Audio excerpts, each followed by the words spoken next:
धनंजय मुंडे पोहोचलेले आहेत आणि भावना किंवा अश्रू रोखणं त्यांना खूप कठीण झालंय. म्हणजे अजित पवारांसोबत जर हनुमानासारखा एखादा व्यक्ती कोणी राहिला असेल कायम सोबत, तर ते अर्थात धनंजय मुंडे राहिले. धनंजय मुंडेंनी प्रत्येक टप्प्यावरती, प्रत्येक चढ उतारावरती अजित पवारांना साथ दिलेली आहे. कौटुंबिक पातळीवरचे, राजकीय पातळीवरचे स्नेहबंध या दोघांनी जपलेले आहेत. आणि देवेंद्र फडणवीसांनी सुद्धा त्यांच्या प्रतिक्रियेत जो उल्लेख केला की दिलदार, दमदार आणि वैयक्तिक लॉस असं देवेंद्र फडणवीसांनी म्हणण्यामागचं एक कारण होतं.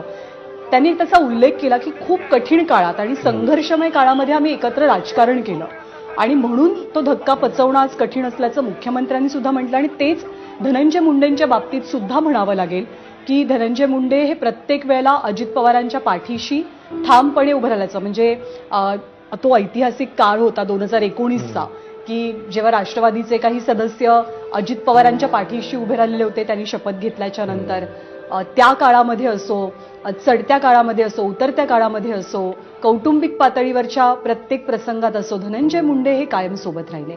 आणि त्यामुळे धनंजय मुंडेंची साथ आणि धनंजय मुंडेंचं दादांवरचं असलेलं प्रेम हे कधीच लपून राहिलं नाही आणि तेच त्यांच्या अश्रूंमधनं आता बाहेर पडत असल्याचं आपण पाहतो.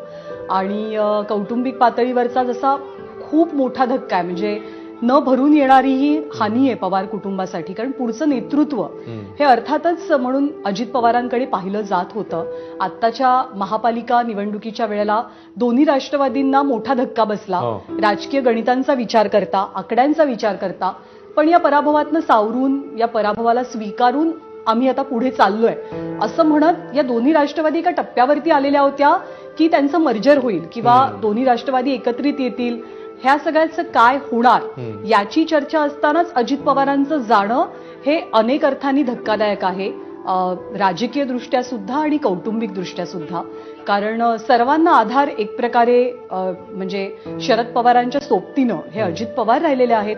इतर मंडळी अर्थातच त्यांच्या घरात आहेत. पण जसं आपण सुरुवातीला म्हटलं तसं की सामाजिक आणि राजकीय जीवनात ऍक्टिव्ह असलेली पवारांच्या घरातली दोन व्यक्तिमत्व आहेत. त्यामुळे कायमच त्यांच्या भोवती घरही फिरलेलं आहे आणि राजकारण सुद्धा फिरलंय, पक्षही फिरलेला आहे.